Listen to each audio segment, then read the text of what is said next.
basketball fans, welcome back. So this past weekend was just a thriller.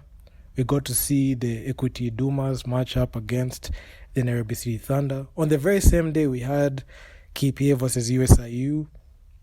And in the following weekend, we got to see the ladies, the Equity Hawks, play up against the Strathmore Swords.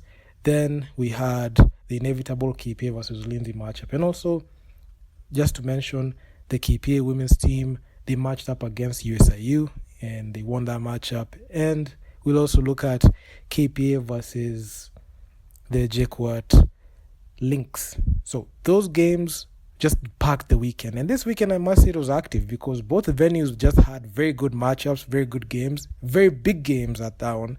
And honestly, the biggest nail biter was the Nairobi City Thunder game versus the Equity Dumas because that game went down to the wire. And that game was decided by 3 points. And we also got to see how the Equity Dumas look with their new signing, their big major key signing with Eugene Adera. And it looks different without the dreads. We have used to seeing him play for KPA, but now he plays for the Equity Dumas. And in this video, we'll just do a recap on what we saw. Without further ado, let me just get into it. Let me just start off by saying thank you to our new guys who are joining into the channel. Please, if this is the first time you're listening to this video, please be sure to like, share, and subscribe to the channel. And also, do drop me your comments in the comment section on what you think about this thing. And without out of the way, let's just get into it. So I'm going to start off with the Nairobi City Thunder versus the Equity Dumas. So in clips online, I've seen a couple of things happen. I saw Fallen One went live, and we got to see that game as it unfolded every single second, every single minute. And there were a couple of controversial calls that happened that made the Nairobi City Thunder win.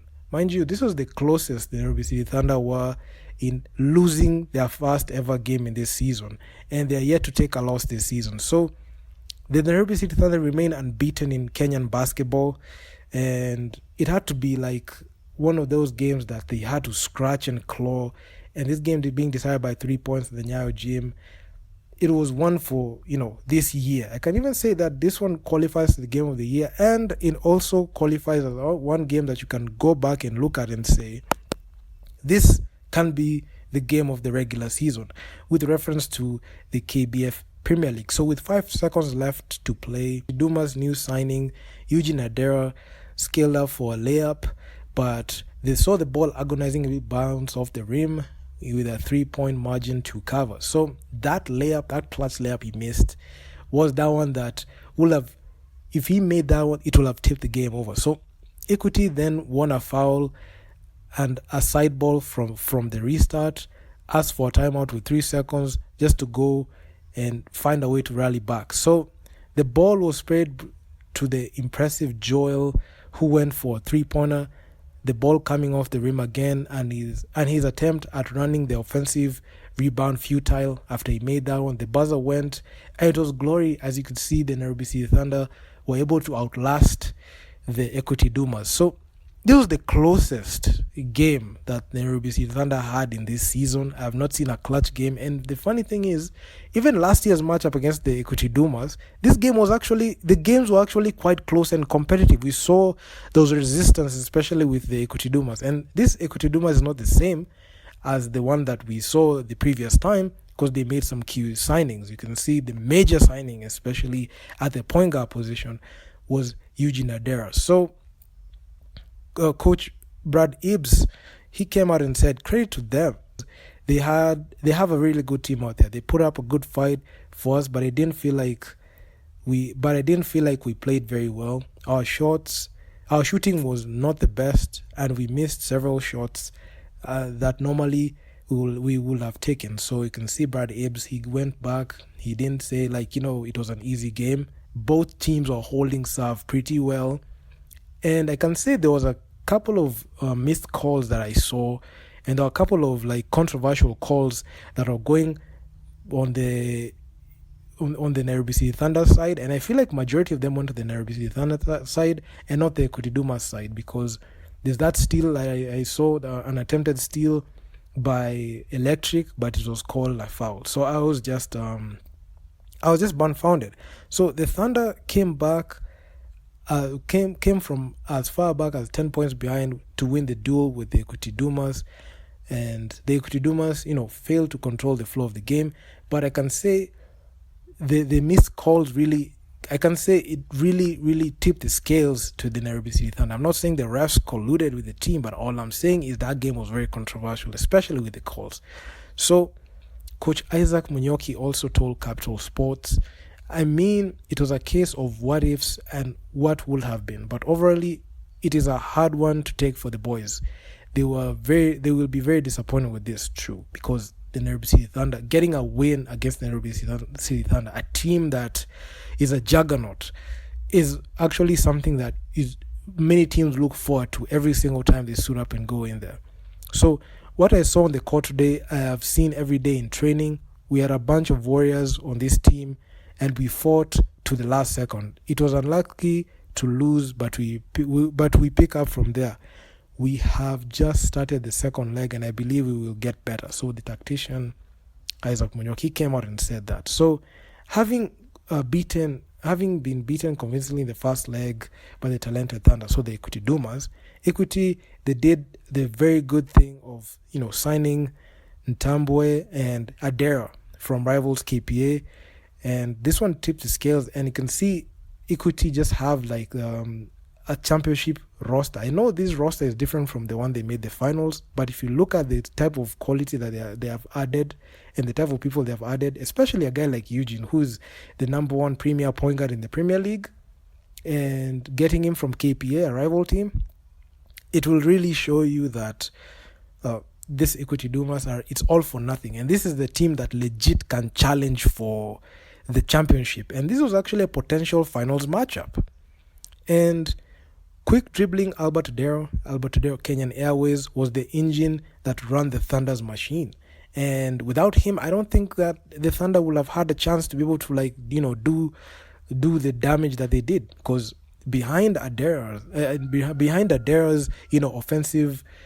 offensive creativity with the Equity Dumas, Albert Odero was that guy that held the Thunder. He was just there holding his serve pretty well, and he had 25 points in this game. Victor Bosire was the Equity main man, as he had 18 points. He was the captain. He did everything that he needed to do. So the Equity Dumas, they had a good start, but late in the game, you could just see the game was just close, and it was just a matter of who was going to break fast and who was going to go ahead and just shoot for the top and get the game. So this game was one for the ages, and I must say, this is a potential finals matchup. And the Thunder and the Equity Dumas right now are the number 1 and number 2 team in the Kenya Premier League. I don't think there's any other team that can be able to stop the firepower that these two teams bring, especially when it comes to matters basketball. And moving on to even the games that we saw on Saturday, we had the KPA men's team. They matched up against USIU, and also the ladies matched up against USIU. So it was a double header, both for the men and women. But KPA, even yesterday, made a video talking about how disappointing KPA were. Losing Adera and signing Coach Cliff was one of those things that has set the KPA organization and their basketball team back for years to come, because I don't think losing a premier point guard like an Adera, you can be able to bounce back easily. It's actually quite difficult because you're losing a point guard that literally carried the team. And on that USIU game, we saw the lack of quality that squad had. They signed so many randos in the Premier League. They signed so many players that to the point where they lost their team's identity. And also to add, Nico Gol is also in the Equity Dumas. So you're seeing KPA have lost their edge. They have lost their mental edge. They have lost their identity. They don't know what they're supposed to do. And they lost against the USIU Tigers. And the women's team are holding serve pretty well. It's expected. They were just doing the demolition job against USIU. The true test for the women's team is going back to the AWBL and winning it. So all these blowouts mean nothing, because what it mattered, they couldn't beat A Sporting. And also, just to add on, the women have a very strong roster. The point where Natalie was not there, but the team was still comfortable. The team was able to win. So even questions like the impact of other players on the squad, because they have so many options to go to, and there's honestly no stopping the women's team. And they did the same thing to JKUAT on Sunday, which was so lopsided, 96-27. Not much to say on that one. They ended with a weekend high of 2 games, a 2-game winning streak in the weekend. But the men, not only did they disappoint in the USIU game, but also lost to the Lindsay Warriors in their home floor. The reason as to why these losses sting is because they lost at the KPA Makande Gymnasium, a gym, their home court, where they have the highest win percentage. They lost those games, and they were not able to even get the job done when it mattered. And there's a reason as to why people are looking at them, and also yours truly, and saying that they are not a threat in Kenyan basketball because they signed too many random players. You lost your franchise point guard, and that's just about it. When you lose somebody like Adera, you can't be able to rebound easily, and it's just quite difficult for them to be able to understand that, because as much as they signed, they signed like a couple of players. So they have Adala, they have Dolph. They have a couple of players that they signed, but honestly, if you ask me, I don't think so. I don't think they have what it takes to even get back to the finals, because they looked like a first-round exit team. They didn't have the productivity of Widjas and Joe Byron on Sunday. On Saturday, Joe Byron suffered an injury. And also Widjas, he suffered an injury on his own, especially in that grit and grind game against USIU, which I feel like it took a lot of heart of that team. And that team is not going to be able to bounce back easily. It's going to be very, very difficult for them to get back to that level. And right now, they're competing for the 4th spot with Eldoret, because they're not even the 3rd best team. Ulinzi are number 3 right now. It's Ulinzi it's the Thunder number 1, Equity Dumas number 2, Ulinzi Warriors number 3. We have the KPA Dockers and the Eldonets fighting for that number 4 spot. So you can see, if they keep losing like this, they're just going to look like another team. And right now, they're not even a threat anymore. Then on Sunday, we have the Equity Hawks versus the Strathmore Swords. So this is a game that was equally as lopsided as the KPA games. The Equity Hawks won 77-32. There was no much resistance there. And honestly, just to round out the weekend, I must say there was a lot of eye-opening things, and a lot of takeaways to see, because on one hand, you have seen a team get stronger in the Equity Dumas and legit can be able to challenge the Nairobi City Thunder, something that you have not seen in a while. The other time last year, the Equity Dumas matched up against the Thunder. You could see there was resistance in that game, but the Nairobi City Thunder were confident enough, and they had the manpower enough to be able to get past the Equity Dumas at the time. And this time it was not the case, because they had to fight, they had to scratch and claw beneath to be able to get to that point. And also, the Nairobi City Thunder were too stacked to the point where the only major addition that they added was Alberto Dero. Kenyan Airways this year, the squad was already stacked from the beginning of the season. So these guys have logged in a lot of minutes together. So the Equity Dumas legit have what it takes to beat the Nairobi City Thunder. They have proven that, and given the right situation, and given the right playoff series where they're going to match up, there's a high likelihood that they can be able to pose a threat in a 5 or even 3 game series if they make the finals. And this looks like a potential finals matchup, because I honestly feel if the Equity Dumas keep playing like this, they might have a way, they can be able to craft a way, because right now they've already tested each other's strengths and they have seen the things that they need to improve on. So hopefully they can be able to change up a bit. But if you look at the KPA matchup against the Thunder right now, the Equity Dumas are the only team that have posed resistance to the Thunder. KPA, they're going to meet in Nairobi. I don't think they'll have what it takes to be able to pose a threat. And this one, they look like they're going to get blown out by 30. The last time KPA matched up against the Thunder in the KPA Makane Gymnasium, the KPA team lost by 20 points. So this one back in Nairobi, I don't think they have what it takes to be able to stop the bleeding, because losing to a team like USIU and losing to our Lindsay Warriors for the second time. The first time the KPA, the Dockers matched up against Lindsay, lost by 1 point. This one, they lost by about 7 points. So all I'm just saying is KPA's time is done, and we're just seeing the regression of this team. And there's no point in time you'll be able to see this team improve, because addition of too many players, the team has lost its identity. And as long as Coach Cliff is there coaching the team and he's a certified loser, there's no way the KPA Dockers are going to be able to even get back to that point where they were dominating. Those days are long gone. Last year was the last time they're going to make the road to BAL. They're not going to make it for a very long time.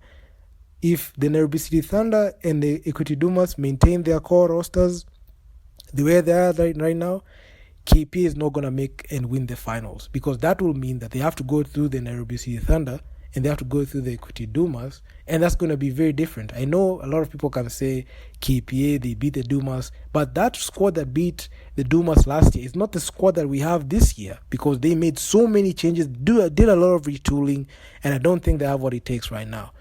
And that's just about it, man, for KPA. The KPA is just done. They are finished.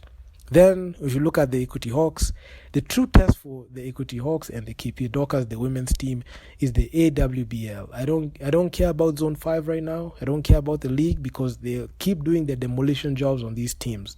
They'll keep winning with 50 points, these teams.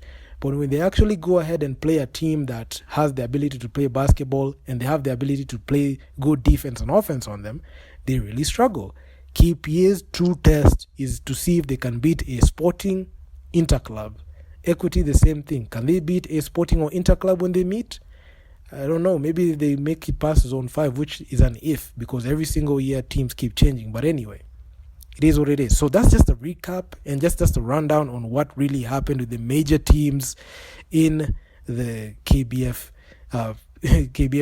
National League, the Premier League. So stay tuned to that. So if you guys like the video, make sure to leave your feedback down in the comments, what you think about this. And I'm out. Peace.